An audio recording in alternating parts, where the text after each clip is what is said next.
देवदत्त श्री स्वामी समर्थ महाराज की जय, श्री स्वामी समर्थ गुरु माऊली की जय, परमपूज्य मोरे दादा की जय।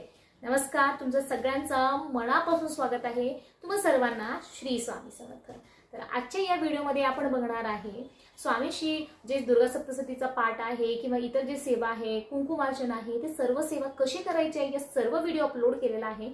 सर्व व्हिडिओ नक्की करा आणि सर्व सेवा करा, कारण हा जो काळ असतो आपल्याकडून आई भगवतीची, आपल्या कुळदेवीची जास्तीत जास्त सेवा आपण करावी, म्हणून आपल्याला आपल्या कुळाची सेवा, आपले जे कुळदेवी आहे त्यांची सेवा आपल्याला करायचा असतो। आता हा नवरात्रमध्ये एक 4 प्रकारचा जे सर्वात महत्त्वाचा असतो, 4 प्रकारची पूजा असतात, 4 प्रकारचा आपला जो आहे तो क्रम असतो। म्हणजे ह्या 4 गोष्टी या नवरात्राचे अंग आहेत। कोणत्या कोणत्या आहेत? सर्वात आधी घटस्थापना, म्हणजे आपली कुलदेवीची सेवा। म्हणजे 4 पैकी तुम्ही किती सेवा करता ते महत्त्वाचं आहे। 4 सर्वात आधी स्थापना, त्यानंतर आपलं आहे माळी, जे आपण माळी वाहत असतो, रोज एक नवीन माळी वाहत असतो आपण, ती 2 प्रकारची सेवा आहे।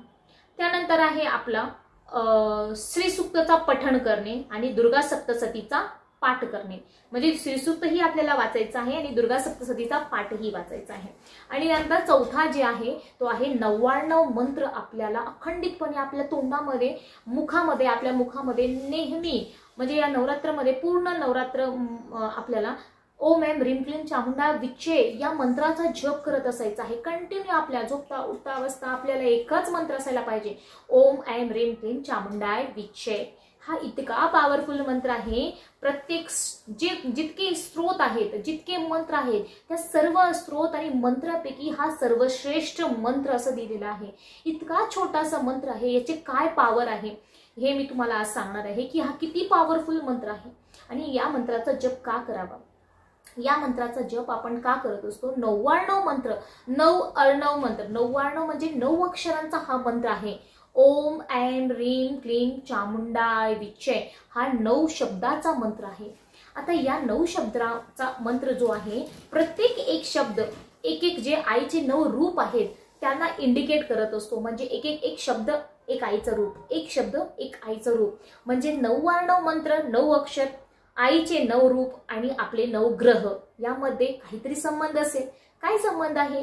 म्हणजे ह्या 99 मंत्र इतका पॉवरफुल मंत्र आहे की जे 9 ग्रह आहे त्यांना शांत करण्याची ताकद, त्यांना बॅलन्स करण्याची ताकद या 99 मंत्रामध्ये आहे। म्हणूनच जर घटस्थापना तुम्ही केली असो किंवा नसो, तुमची कुलदेवी तुम्हाला माहिती असो किंवा नसो, काहीही असो, पण या नवरात्रामध्ये ज्या वेळेला आई जागृत असतात त्यावेळेला ह्या 99 मंत्राचा अखंडितपणे आपल्याला जप करायचा आहे। नाही तुम्हाला वेळ मिळत नाही, लक्षात राहत, तर 11 माळी, सकाळ संध्याकाळ 11 माळी करा, एक माळी करा, कंटिन्यू तोंडामध्ये आपल्या मुखामध्ये 99 मंत्र, हे मंत्र जे आहे त्याचा उच्चार नेहमी करत राहा। आता हा 99 मंत्र, 9 अक्षराचा मंत्र, ओम ऐं ह्रीं क्लीं चामुंडाय विच्चे 9 अक्षराचा मंत्र, आईचे 9 रूप आणि कोणता ग्रह, आईचा कोणता रूप, कोणता शब्द कोणत्या रूपाचा आहे आणि तो रूप कोणत्या ग्रहाला कंट्रोल करतो हाही बघणार आहे। तर 99 मंत्र तुम्ही जर केलं तर त्याचे फायदे काय आहेत?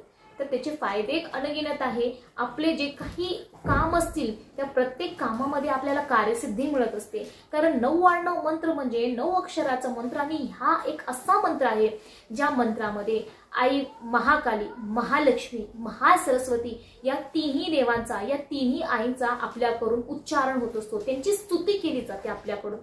कारण आई जे पार्वती आई जे आहे ते जगत जननी आहे। जसे शक्ती आई पार्वती जे आहे ते या पूर्ण ब्रह्मांडाची, या जगाची जगत जननी ज्यांना म्हणलं जातो, त्यांचे 3 रूप आहेत। म्हणजे मुख्यतः तसं महाकाली, महालक्ष्मी आणि महासरस्वती। आता या महाकालीचे 3 रूप आहेत, म्हणजे प्रत्येक एक रूपाचे 3 रूप आहेत। महाकालीचे 3, महालक्ष्मीचे 3 आणि महासरस्वतीचे 3, असे 3 म्हणून 9 रूप जे आहे ते आईचे झालेले आहेत।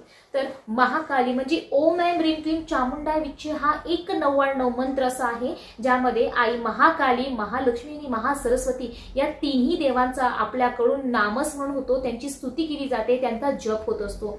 आणि या तिन्ही देवांचा जो पॉवर आहे ना, तो एक 99 मंत्र मध्ये या तिन्ही देवांचा पॉवर त्याच्यामध्ये आहे। किंवा आपण असं म्हणू शकतो की आईचे जे 9 रूप आहेत त्या 9 रूपांची शक्ती या एका 99 मंत्रामध्ये आहे। म्हणजे आता तुम्ही समजून घ्या की हा 99 मंत्र किती पॉवरफुल आहे। माझ्या मुलांना सांगते बसलेले ते किती पॉवरफुल आहे तो. म्हणूनच सकाळ संध्याकाळ नवरात्रामध्ये 11 माळी किंवा दिवसभर त्या मंत्राचा जप करायचा आपल्याला. तो तितकाच पुण्यकार्य आहे. आणि सेवा जर या काळामध्ये तुमच्याकडून कोणत्याही म्हणजे दुर्गा सप्तशतीचा पाठ होत नाही आहे, आधी तुम्ही खूप बिझी आहे, तुम्हाला वेळ मिळत नाही, तुमच्या घरी सासू सासरे किंवा तुम्ही जॉईंट फॅमिलीमध्ये आहे, तुम्हाला काम बसतो खूप, तुम्हाला वेळ मिळत नाही पाठ करायला, तर तुम्ही 99 मंत्र आपल्या मुखामध्ये कंटिन्यू 99 मंत्राचा जप करू शकता. आता तुम्ही वर्किंग वुमन आहे की तुम्हाला 12 तासाचा जॉब आहे, 10 तासाचा जॉब आहे, त्यानंतर तुम्हाला घरी येऊन घरही सांभाळायचं आहे, जॉबही बघायचा आहे आणि कुलदेवीची आपल्याला सेवाही करायचं आहे, तर तशा लोकांनी ज्यांना वेळ मिळत नाही तशांनी दुर्गा सप्तशतीचा पाठ नाही केला तरी चालेल, पण कमीत कमी हा जो 99 मंत्र आहे त्याचा अखंडितपणे नामस्मरण तुम्ही करत राहा, तुमच्या मुखामध्ये त्याचा जप करत राहा. कारण एक 99 मंत्रामध्ये 3ही देवींचा, आईचे 9 रूपांची शक्ती सामावलेली आहे. आता तुम्हाला मी सांगते की आईचा प्रत्येक एक शब्द कोणत्या रूपाला निर्देशित करतो आणि कोणत्या ग्रहाला तो नियंत्रित करत असतो. आता आज जो आहे तो दुसरा दिवस आहे म्हणून रेड कलरची साडी आताच पाठ करून आलो आम्ही. तर ऐम जो हा पहिला शब्द आहे, ओम ऐम ह्रीम क्लीम बोलता ना, ओम ऐम ह्रीम क्लीम. ओम ओम म्हणजे भगवान शंकर आहे. आणि त्यानंतर ऐम ऐम हे सरस्वती नाही का, आपण म्हणत असतो पंचमीच्या दिवशी आपण काय करतो, जे मुलांच्या जिभेवरती ऐम जो सरस्वतीचा बीज मंत्र आहे तो ऐम आपण लिहत असतो. मधामध्ये दर्भाची काडी जी आहे ते मधामध्ये बुडवून, दर्भाची काडी एक पवित्र काडी असतो ज्याला आपण जे आता पित्र गेलं, पित्रांच्या प्रत्येक कार्यामध्ये जे आहे ते आपण वापरत असतो, एकदम पवित्र काडी मांडली जाते त्याला, आणि मधामध्ये बुडवून आपण ऐम लिहितो मुलांच्या जिभेवरती किंवा प्रत्येकाच्या जिभेवरती. कारण ऐम हा आई सरस्वतीचा बीज मंत्र आहे. ओम हे भगवान शंकर आहे. ऐम रीम रीम हा आई लक्ष्मीचा बीज मंत्र आहे. रीम म्हणजे ऐम जो शब्द आहे, आता इकडे शब्द दिलेले आहे जे अक्षर आहेत आपले 99 ते, आणि इकडे जे आहे आईचे 9 रूप आणि कोणते ग्रहाला नियंत्रित करतात ते मी इकडे तुम्हाला लिहून देणार आहे. रीम जे आहे ते ब्रह्मचारिणी आहे आणि तो चंद्र जो ग्रह आहे त्याला कंट्रोल करत असतो. क्लीम म्हणजे चंद्रघंटा, आई चंद्रघंटाचा तो बीज मंत्र आहे. क्लीम हे कोणाचा आहे, आई कालीचा बीज मंत्र आहे. आणि हा जो आहे मंगळ ग्रह जो आहे त्याला कंट्रोल करत असतो. अशा प्रकारे प्रत्येक एक जो अक्षर आहे 99 अक्षराचा, तसं आईचे 9 रूप निर्देशित असतो आणि त्यामध्येच जे 9 ग्रह आहे त्याला तो कंट्रोल करत असतो. इन शॉर्ट मध्ये सांगायचं की 99 मंत्र तितका पॉवरफुल आहे की यामध्ये 9 देवीचे जे 9 रूप आहे त्यांची सगळ्यांची एकटवलेली जी शक्ती आहे ते 99च्या एका मंत्रामध्ये आहे.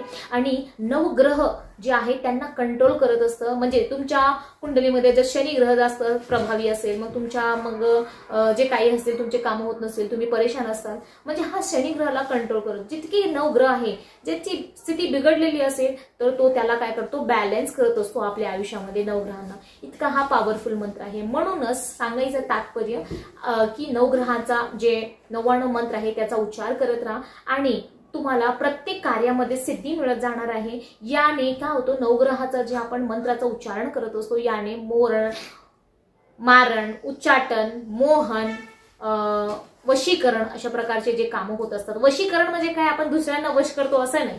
वशीकरण म्हणजे आपलं मन आपल्या ताब्यात असतो. वशीकरण म्हणजे ताब्यात करणं, पण इकडे आपण दुसऱ्यांना नाही ताब्यात करायचं, आपण आपल्या मनाला ताब्यात करतो. आपलं मन जे इकडे तिकडे पळत असतो, काहीतरी खुरापात करायच्या भानगडीत घुसत असतो, तर त्याला आपण कसं कंट्रोल करायचं की नाही बाबा मला चहा नाही प्यायचं, तो आपल्यासाठी चांगलं नाही आहे, तर त्याला कसं आपल्या मनावर आपला ताबा मिळत असतो हा मंत्र उच्चार केल्यानं.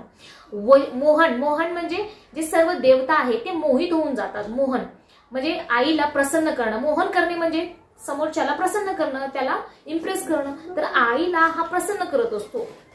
आईचा आवडता मंत्र आहे म्हणून या मंत्राच्या उच्चाराने आपण आईला प्रसन्न करत असतो, म्हणजे आईला मोहन करत असतो. वशीकरण म्हणजे आपल्या मनाचा ताबा असतो. आता मारण म्हणजे जर शत्रूचं एखादं आपल्याबद्दल काहीतरी वाईट विचार आहे, तो आपला काहीतरी विचार करतो की काहीतरी यांना नुकसान करावं किंवा काहीतरी यांचं वाईट करावं, तर तो शत्रू जो आहे तो पराजित होत असतो. त्याची जे मनात आपल्याबद्दल वाईट भावना आहे तो चेंज होत असते, त्याची मानसिक स्थिती बदलते आणि तो आपल्याबद्दल चांगला विचार करू लागतो. तर अशा प्रकारचे मारण, मोहन, उच्चाटन जे काही गोष्टी आहेत नवग्रह शांत होत असतो आणि अशा प्रकारचा हा एक मंत्र आहे की शत्रूवर विजय मिळत असतो, आपले काम सिद्धीला जात असतात, आपलं जे आहे प्रत्येक कार्यामध्ये आपल्याला सिद्धी मिळत असते आणि सगळ्या जे गोष्टी आहे अशा काही ज्या गोष्टी आहे ते खूप अवघड तुमच्यासाठी असतात त्या सगळ्या गोष्टी ज्या आहे यामध्ये सरळ होत असतात, नियंत्रित होत असतात। त्यामुळे 99 मंत्राचा उच्चारण करणे या नवरात्रामध्ये किंवा डेली सुद्धा आता केंद्रामध्ये डेली 99 मंत्राचा एक माळ जप होतो, कारण गुरुमाऊली जे सांगत असतात ते काहीतरी आपल्यासाठी चांगलं आहे म्हणून ते रोज सेवा घेत असतात। त्यामुळे कमीत कमी या नवरात्रामध्ये इतर सेवा तुम्ही नाही केल्या तरी चालून जाईल, पण 99 मंत्राचा जर तुम्ही एक माळही करायचा विचार केला तर काहीच वेळ लागत नाही, तुम्हाला हार्डली 5 ते 7 मिनिटं लागत असतात। ओम ऐं ह्रीं क्लीं चामुंडाय विच्चे, ओम ऐं ह्रीं क्लीं चामुंडाय विच्चे असं आपण माळ घ्यायची। म्हणजे तुम्हाला जर शक्य नाहीये पाठ करणं 1-1.5 तास बसून दुर्गा सप्तशतीचा पाठ करणं, तर तुम्ही ही छोटी सेवा ही फुल नाही तर फुलाची पाकळी तुम्ही आईच्या चरणी वाहू शकता आणि इतका पॉवरफुल मंत्र किती पॉवरफुल आहे हेही तुम्हाला त्याचं महत्त्व सांगितलेलं आहे। तर श्री स्वामी समर्थ या नवरात्रामध्ये आणि यानंतरही जेव्हा तुम्हाला आईची सेवा करू इच्छित असेल त्यावेळेला तुम्हाला हे 99 मंत्राचा जप नक्की करा, इतका पॉवरफुल मंत्र आहे। श्री स्वामी समर्थ। व्हिडिओ आवडला असेल तर लाईक, शेअर, सबस्क्राईब।